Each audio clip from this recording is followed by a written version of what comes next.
We are all born on this beautiful planet, and we're all born free, and yet we cannot move around freely. We cannot live where we choose to. We have to follow rules and laws that we didn't agree to when we were born. We have to work to pay taxes and to earn this thing called money. We didn't agree to that either when we were born. We didn't agree to be given a number and be treated like a corporation. We are living, breathing human beings. We're not numbers of infinite soul and flesh and blood. And yet that's not how we're being treated. The restrictions on humanity are endless, and they're getting worse by the day. The current situation is very simple. Every socio-political system has failed us. This is why we're in this mess. Otherwise, we wouldn't be talking about this stuff, right? If it was hunky-dory. Humans everywhere live in misery. There seems to be no happy outcome to the political and economic mess of the planet. Every year, every month, it gets worse. More poverty, more hunger, more homelessness, more misery. The global economic collapse is imminent. The fact that we still have a global economic system is actually miraculous, but it is a clear indication how powerful those individuals are that control the global economy. They have infinite power as it is now. Only us, only we can do something about it. And there's some simple things that we can do about it to change everything about our lives and how we continue living as living, breathing human beings and not numbers and corporations or fictitious, fictional entities. 1/3 of the world's food goes to waste. This is spectacular. What kind of creatures have we become that we deny 1/3 of the global population food because they don't have money? We don't hand it out, we dump it, we destroy it, because we can't give it to them for free. They need money, they need to work, lazy bastards. Do some work, go get a job, become a respectable member of society, get a job. We don't need jobs. It's the last thing we need. Every time I hear politicians say, we're going to create jobs, I sense shivers down my spine. It's the last thing we need. Busyness. Keep you busy, running around, forgetting what you should be doing, what kind of life you should be living. It's all encoded in the language that we use. How did it get so bad? This is where we get back to what we've just been to, the ancient civilizations. A small group of royal political families and the banking elite families took control of the world. This didn't happen last year or 100 years ago. This happened thousands of years ago, people. It started with the Sumerians about 6,000 years ago in the Middle East, in Sumeria. When the Sumerian tablets tell us, when kingdom was lowered to earth from heaven, that's why I pointed it out to you. They tell us, kingdom was lowered to earth. Suddenly we see these priest kings appear out of nowhere. How did these guys suddenly took on this higher than thou situation? Who the hell are they? Where did they come from? Oh, people lived happily, and suddenly one guy said, hold on, I'm going to be your king. You're going to have to work for me and pay taxes. Screw you, buddy. I don't know. So how did these priest kings in ancient times become so powerful? Because they were appointed by the gods. I'm not talking about God with a big G here. I'm talking about the gods with a small g, these arrogant pricks that came here and disturbed us on this beautiful planet. And what happened next after they appointed the priest kings? The most spectacular, miraculous thing happened. These priest kings created money. Money is not part of natural evolution. This is a complete misunderstanding of human history. Anyone that teaches you that has not done their homework. Money was maliciously introduced in ancient times as a tool of enslavement, the absolute tool of enslavement, and we are feeling the worst brunt of it right now. We are the guys, we are the civilization, we are the people in the history of this planet right now that can make a change. It's up to us what we do with this information and how we move from here forward. Today there are 3 main banking families, there are arguably a few more, but the big ones, obviously the Rothschilds, the Rockefellers, the Morgans, they control everything. They own all the banks in the world. How can I make the statement? Because they're the guys that bail out the banks when they go under. So they own them. It's simple, right? If you bail somebody out, you're going to own them. And you're not going to bail something out that you don't own, or at least that you don't control. So the World Bank, the IMF, the BI, the Bank of International Settlement in Basel, Switzerland, most people aren't even aware that there's a thing called the Bank of International Settlement. When they discover this, what? Wow, that's amazing. I hope they're good people. Can't they give us a loan? Remember, people, money doesn't exist. Okay, I'm going to get into this. Yes, did you want to say? Yes,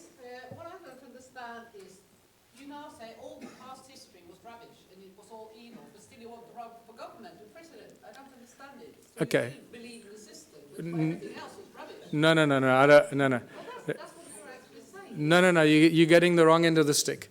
We created the, yes, you are. We created the Ubuntu Liberation Movement. I'm going through it now. Just hold on. You'll understand where I'm going with this. Okay. There's going to be another point in time to ask questions. Okay. No, discuss this because this is quite central for our understanding of who we are. Yeah. Okay. Well,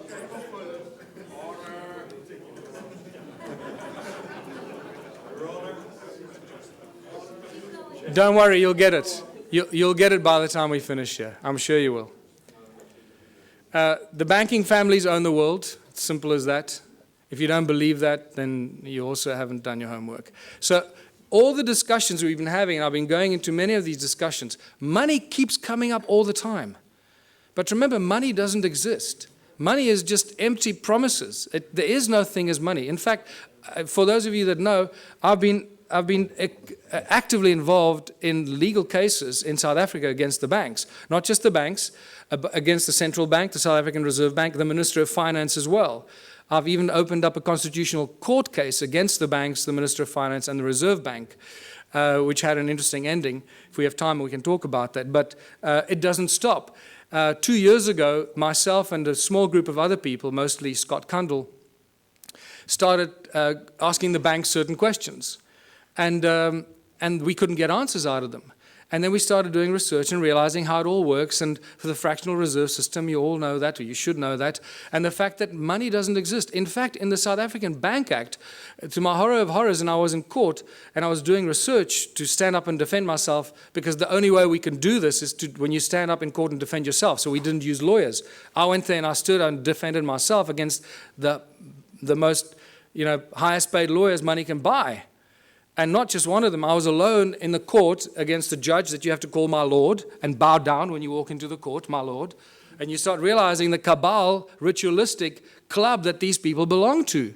It's spectacular. They wear black robes. And you go there and call it my lord, my lord. I thought I was going to cause trouble at first, but then I bit my tongue and I didn't do that. But what I found is that in the Bank Act in South Africa, and I'm sure the same goes for the rest of the world, there is no definition for the word money. There is, however, a definition for bills of exchange, promissory notes, and negotiable instruments. And I realized the banks don't work with money. The banks work with promissory notes, bills of exchange, and negotiable instrument. And those are called liquid because they have value. They are the liquid, valuable instruments, negotiable instruments, that banks work with behind the scenes. And this becomes really exciting and interesting. So we started realizing we could create promissory notes and bills of exchange and liquid negotiable instruments as soon as they have our signature on it. And we started doing some of this, just causing trouble. Anyway, it didn't get us very far because the judges didn't understand this at all. They thought we were just causing trouble with the courts. But nevertheless, what we managed to do in the 3 Supreme Court cases that I defended myself against these banksters, we managed to get very important things out of the lawyers or the bankers. They admitted to everything we accused them of. We accused them of breaking the contract law because they don't have what they pretend to loan. They don't have the money. Remember, in contract law, you can't lend something that you do not possess. So that was one of our arguments. So we said, well, the banks aren't actually banks because they don't own any money. And they admitted, yes, no, we don't own any money. So, okay, great. Judge, did you get that? And then we said, well, that means that you're an agent and you're not a banker, so you can't charge interest and you can't come after me because the contract is null and void. And then we realized that they securitize your signature. They sell every document you have, every document you sign with your signature on it and has a value on it, is sold in a process called securitization. And this is a global industry. Global banking industry works with securitization. And they're very proud of it. They publish the securitization information on their websites. But then when you argue securitization in court, they deny it. They say, no, we don't know what you're talking about. No. And the judges don't go and do their homework because the judges are so blinded by the banks and the lawyers, they just follow. They just can't imagine that the banks could be lying. So they agree that they practice securitization. Or first of all, they denied that there is anything called securitization. They accused us of being fanciful and making things up, and that they didn't have money to lend. We accused them of not having locus standi or any rights to start the action against you because they sell your documents and your contract to a third party called a special purpose vehicle. And that special purpose vehicle company is a third party that takes complete ownership of your property, your car, your credit card debt, your overdraft. Everything is securitized by the banks because they don't have money. That's how they make money for themselves. It's all shuffling paper and bookkeeping entries and selling empty promises. And this is how junk bonds are created, because once you haven't paid on your bond, 3 months after you haven't paid on your home loan, your bond, that goes stale. What the SPV does, they then claim insurance on it, and they file it. So the SPV gets paid, the bank has been paid the moment they sell your signature to them. Everyone's been paid, but you keep paying for your home loan for the next 30 years. The moment you stop paying, the bank comes after you, says you owe us money. There's a contract, my lord. See, he signed a contract, he owes us money. And the judge doesn't for 1 second say, well, hold on, let's look at the validity of this contract. Do you have rights to this contract? Who owns the property? So this has now been exposed. We are this close in South Africa. Myself and Scott Kundle from New Economics Rights Alliance, we're this close from bringing down the banks. Yes. This close. Yes. So,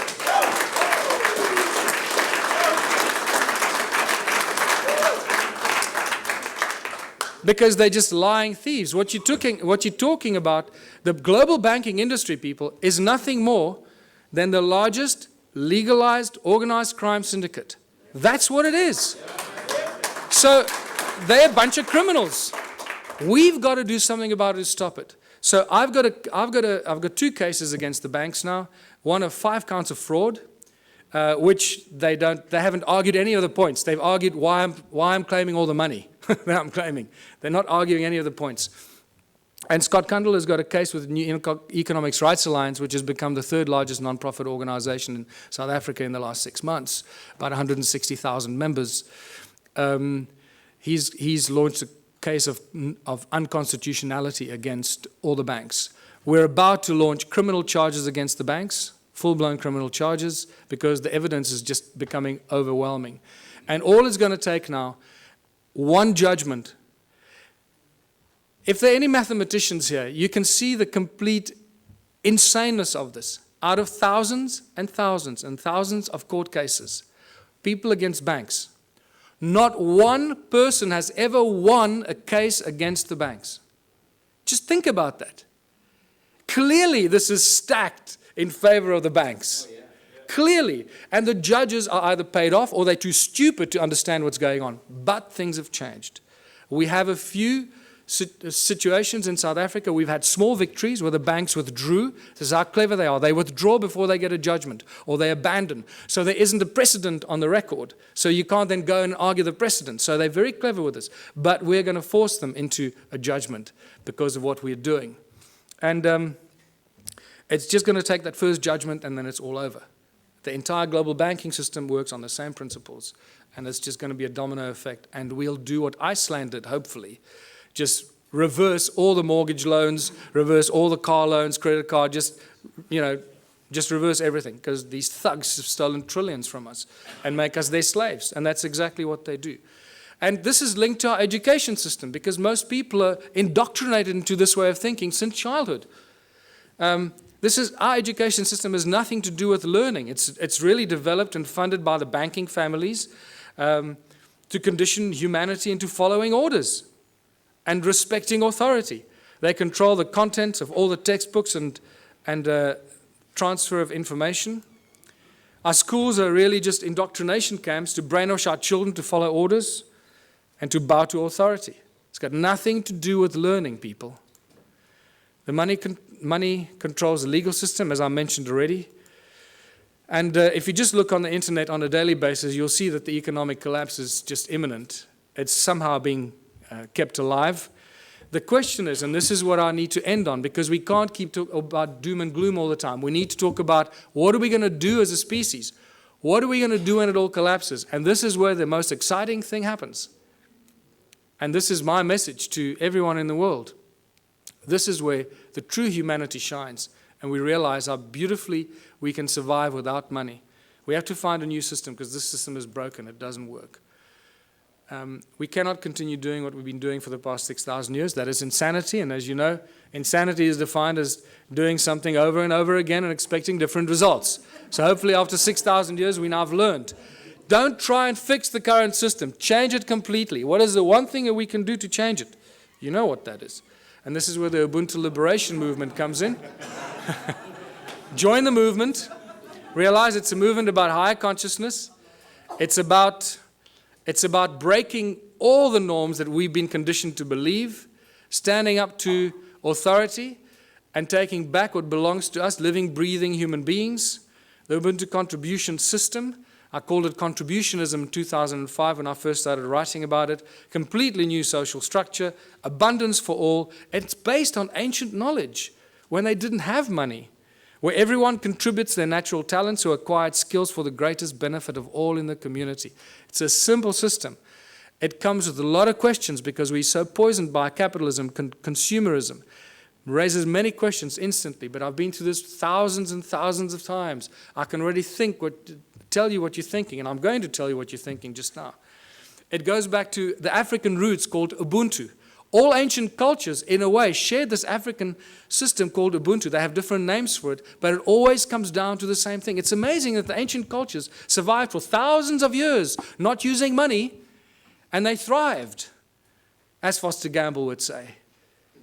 And they had a similar philosophy. If it's not good for everyone, it's no good at all. And that is a beautiful philosophy that I'd like to share with everybody, because I don't want to do anybody harm, and I don't want to do anything that's going to harm anyone because it does me good. I'm not interested in doing that. And this is why the whole Ubuntu contributionism system, the Ubuntu movement, is a movement of higher consciousness. It is for people moving into a new age, a new era of higher consciousness. Exactly that. So that's the virus we want to inject into the South African Parliament. Higher consciousness. Not because I want to run for president. In fact, if by some miracle I became president, and this was a question that was asked me in Durban last weekend at our first public meeting. So what are you going to do if you become president? I said, well, the first thing I'll do is I'll dissolve the government. Just dissolve the whole government. Just dismantle it. And give the power to the people, wherever they are, to start their own local communities. Rewrite the laws. The laws we have are not written for the people, they're written for the corporations.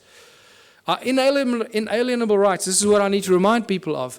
And this is beautiful because this is part of the ANC's Freedom Charter that they stood for over 100 years. Now, it's been very conveniently forgotten. And this has become the new Freedom Charter for the Ubuntu movement. The country belongs to the people. The land belongs to its people. The water, the minerals, the airwaves, doesn't belong to Vodafone, it belongs to the people. The forests and everything in the country belongs to the people. What to the Chinese? Yeah. The land in China belongs to the people, and they should do exactly the same. This applies to every country, people. It does not belong to the government or any large corporation that has laid claim to it. And when you read this statement, you realize that we've appointed our leaders to be our servants, but they're not serving us. We appointed them to do the best for us, not for them. So whatever we want and we need as a people, they should be doing for us. Is that happening? No. The opposite is happening. So what has happened here? The government is not serving the people. The only conclusion we can reach is that they're serving themselves and the corporation that fund them. They've turned the people into their slaves. The government and large corporations have stolen the country from its people. It's as simple as that. We've become the slaves, and unless we do something about it, it stops. How do we know this? In South Africa, I don't know about these countries. I believe the European countries, how it works now. I haven't done that research because I'm focusing there. The government of South Africa and the Republic of South Africa are both registered as two separate corporations on the US Securities Exchange. So they're corporations that trade us as commodities. Every week, new laws are passed. In every country, I guess. In South Africa, it's published in the government gazette. Nobody knows where to get it, how to read it, what it means, but they publish it in the government gazette and they get away with it. You see, it was published. You didn't object, so now it's a new law. That's how they get away with it. But every week they publish new laws that we don't understand and we don't want. Our laws protect the corporations. They do not serve the people. Corporations have more rights than living, breathing human beings. I've witnessed this in my own presence in court on 3 occasions. And the fun gets better every day. Because, you know, for those of you that have been following some of what I've been doing, 2 weeks ago, our legal advisor, Raymond Dix, was attacked in his house by 10 armed men, tied up and held at gunpoint for 3.5 hours while they ransacked his office, his home office. They made it look like a robbery, but when they left and very carefully removed his computer, his hard drive, his backup hard drive, and his secondary hidden backup hard drive, which they knew exactly where it was, they left with only 2 other things.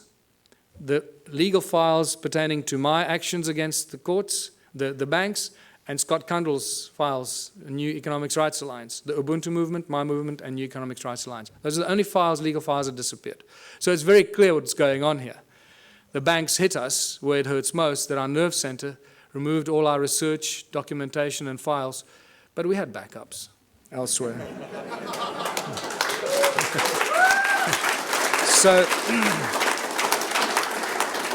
So now it's obvious, you know, if they take me out, they just created another martyr. So bring it on. I don't care. I know where I'm going. I'm going to sit on the right-hand side of Jesus.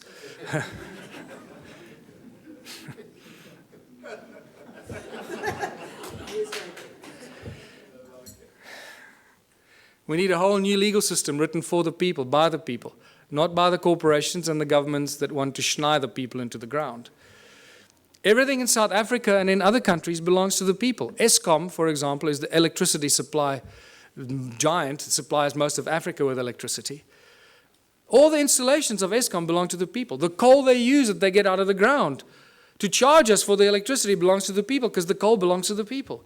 Sasol is the coal to liquid petroleum company that was paid for by the taxpayer. The technology was developed from German technology in the 1920s.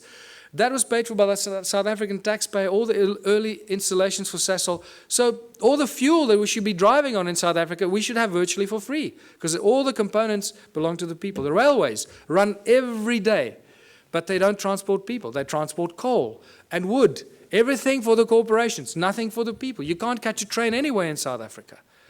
And so it goes. The forestry, the minerals. Forestry, between Sappi and Mondi in South Africa, they own more than 1 million hectares of land that they somehow managed to take possession of. Who gave it to them? The people didn't agree to give it to them, but it belongs to them. So you can see how this theft of the land and all the inalienable rights of the people of the land have been stolen and given to corporations. So the government and the large corporations have stolen the country from its people. It's obvious. What do the people need? This is where we start seeing the beautiful side and how simple things can be. What do we need? We need food, water, love, friendship, homes, tables, chairs, knives, forks, gardens, clothes, technology, healthcare, arts and culture. We need everything that each and every one of you can imagine and beyond. We need everything, and we should have all of it because there should be no hurdles to achieving this and having that, right? We do not need money. Did you see money anywhere in that list? No, we don't need money. Money gets in the way. Money is the obstacle, is the hurdle to all progress. Money does nothing. People do everything. People plow the lands, grow the food, build the bridges, build the rockets, solve the mathematical equations, create the technology. People do everything. Money does nothing. Money is just the obstacle to all this incredible progress. People create the arts and the culture. Money does nothing. The origins of money goes back to Sumeria once again. These Sumerians, the first forms of money were really little clay tablets. They were tokens of exchange. And then eventually they started minting them, as you know. So for millennia, great minds have stood up against the abuse of humanity through money. It's not something new. Julius Caesar stood up against the money, the powers of money. It took back from the money changers the power to coin money and minted coins on benefit of all. With this new plentiful supply of money, he established many massive construction projects and built great public works. And we all know what happened to Julius Caesar. St. Thomas Aquinas in 1225 said that the charging of interest is wrong because it applies to double charging, charging for both the money and the use of money. In fact, church law in the Middle Ages forbade the charging of interest on loans and even made it a crime called usury, which we know very well today. And even Jesus, in his last year of life, probably the only physical force he ever applied was threw out the money changers out of the temple because they were abusing the people. And this is by far the most cutting statement made in recent times, Thomas Jefferson, because this is what we find ourselves in today. I believe that banking institutions are more dangerous to our liberties than standing armies. If the American people ever allow private banks, remember all our banks in the world, virtually all the banks are private banks, private corporations, whose interest is making profit at all cost. So if the American people ever allow private banks to control the issue of their currency, first by inflation, then by deflation, the banks and the corporations that will grow up around the banks will drive the people of all property until their children wake up homeless on the continent their fathers conquered. That's where we are standing today. All over the world, this is the situation we're in.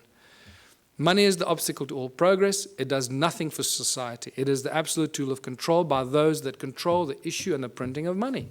That's why when I say they own the world, they do. They literally, physically own the world and each of one of our asses. It prevents the natural flow of free energy, and that is very important to this weekend's activities here. Money prevents the natural flow of free energy, so I beg you, everyone present here, remember, it's about free energy, not I'm going to make $1 billion out of this energy.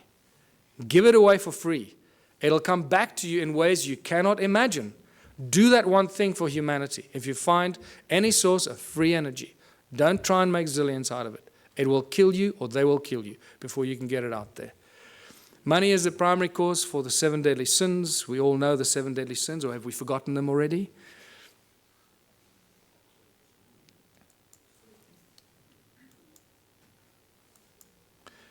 It's not the love of money. Many people ask, oh, it's just the love of money. Money, there's nothing wrong with money, man. It's just a form of exchange.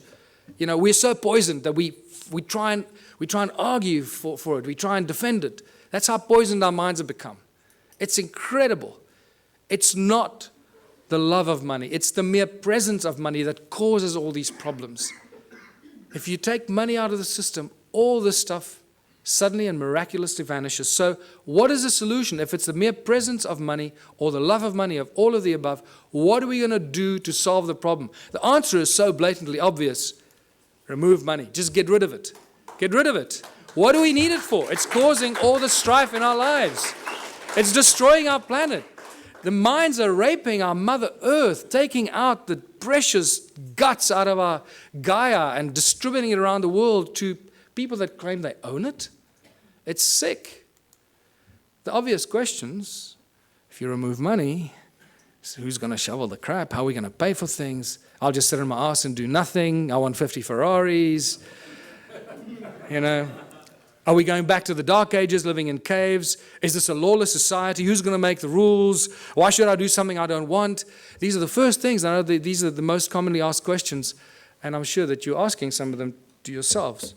But I can tell you that as you work through this process of a moneyless society, a Ubuntu society, where everybody contributes their natural talents or acquired skills to the greatest benefit of all, with certain minor rules that are not rules, it's really just an agreement that this is how we're going to work together.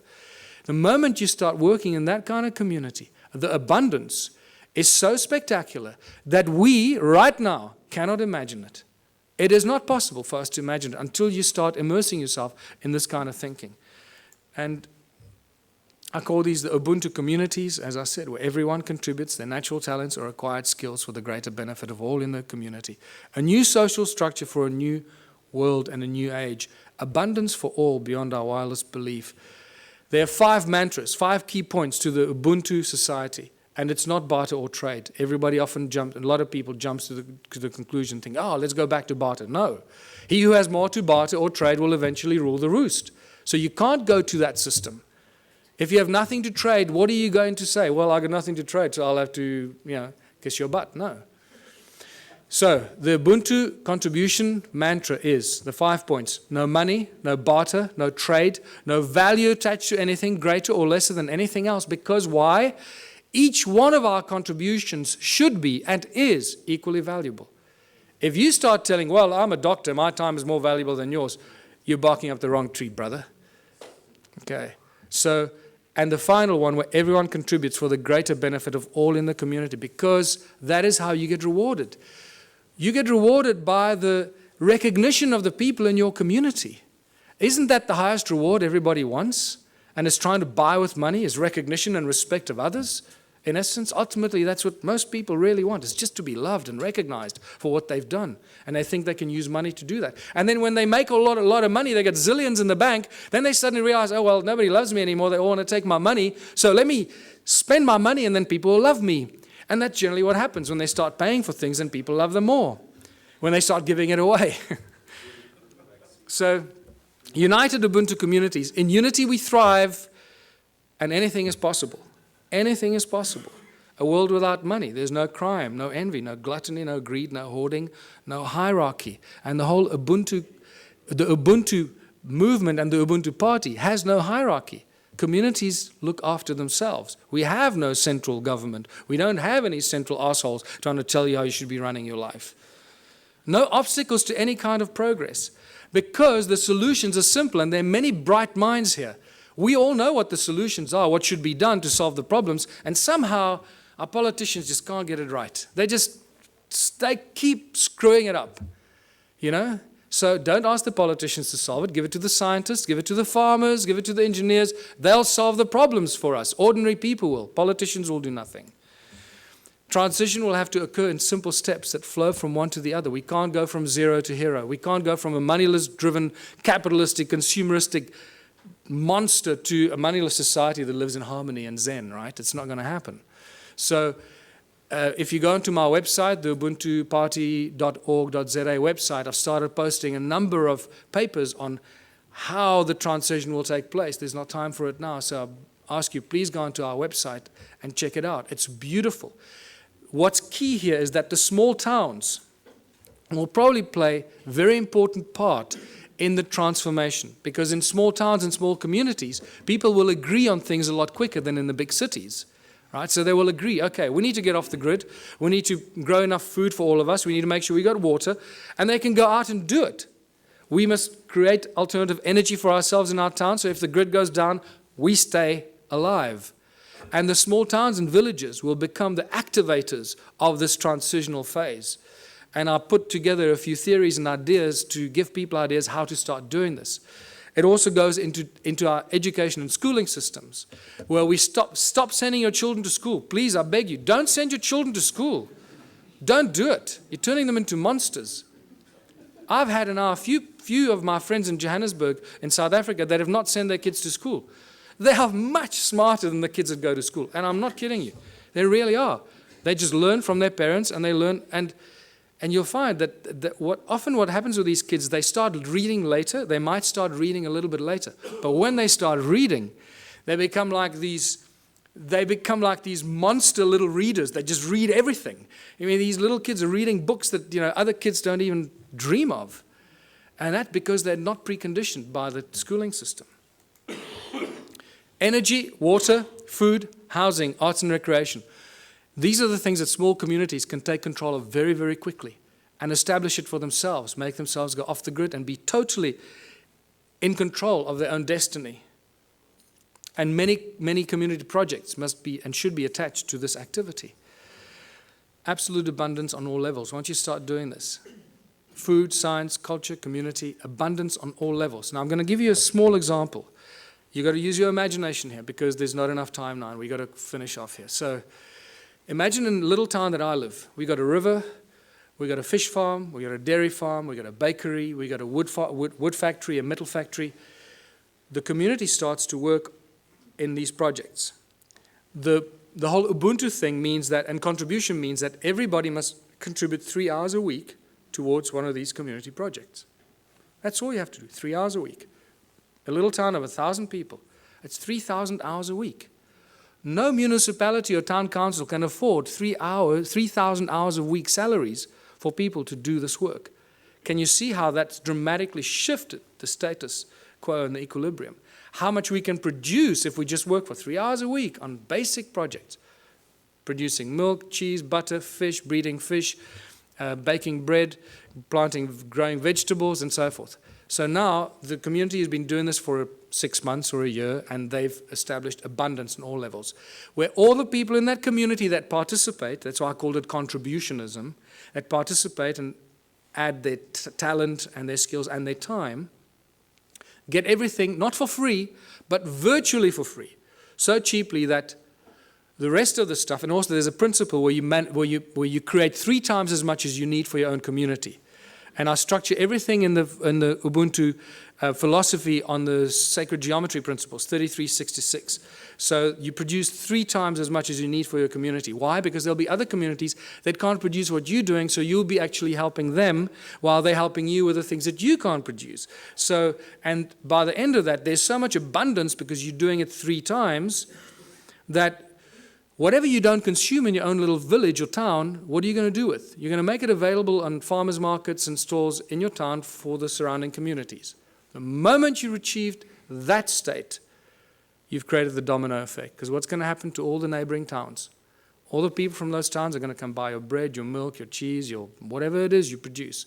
Because it's going to be a fraction of the cost they pay for it in their own town. There's your domino effect. There's your trigger point. So think about it from that perspective. At the outset, it sounds like a huge thing. Wow, how are we going to go from there to a moneyless society? I believe that I've just taken you through a very simplistic example of how small towns and small villages and communities can be the trigger points and the examples that start the domino effect. Once the first town is set up, it's impossible for the surrounding towns to stay alive. They will have to follow the same example. Otherwise, all their businesses will close down. And when they do close down, then they will follow your example. So either they will do it willingly or they'll be forced into it because of stupidity. In the Ubuntu communities, children follow their passion and their dreams. The education system changes completely. There are no classrooms. Children learn real, practical skills. So by the age of 16, they've done everything. They've baked the bread. They've worked in nuclear laboratories. They've built rockets. They've built homes. They've built earthships. They've planted seedlings and grown fruit. And they'll be so wise by the time you're 16 because you've had all this experience. You'll be smarter than all the professors in the world thrown together today.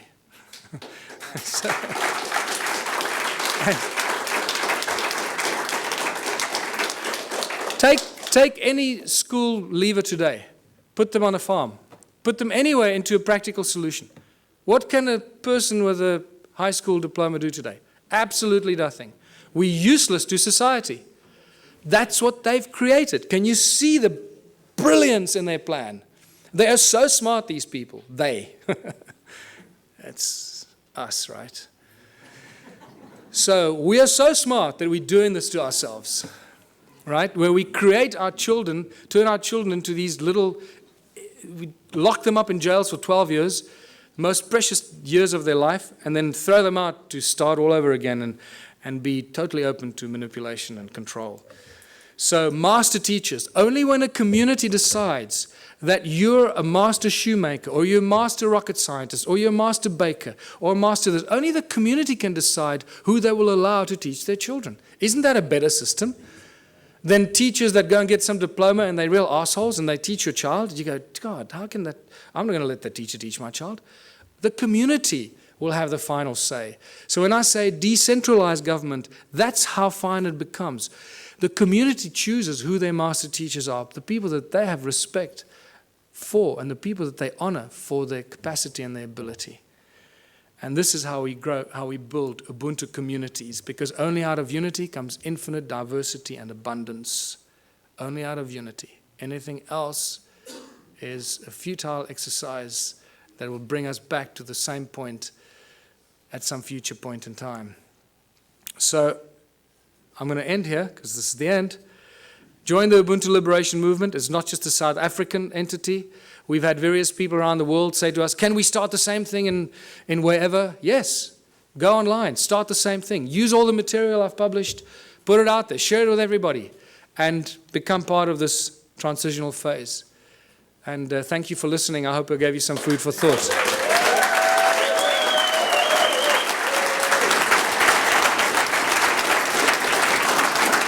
Thanks very much.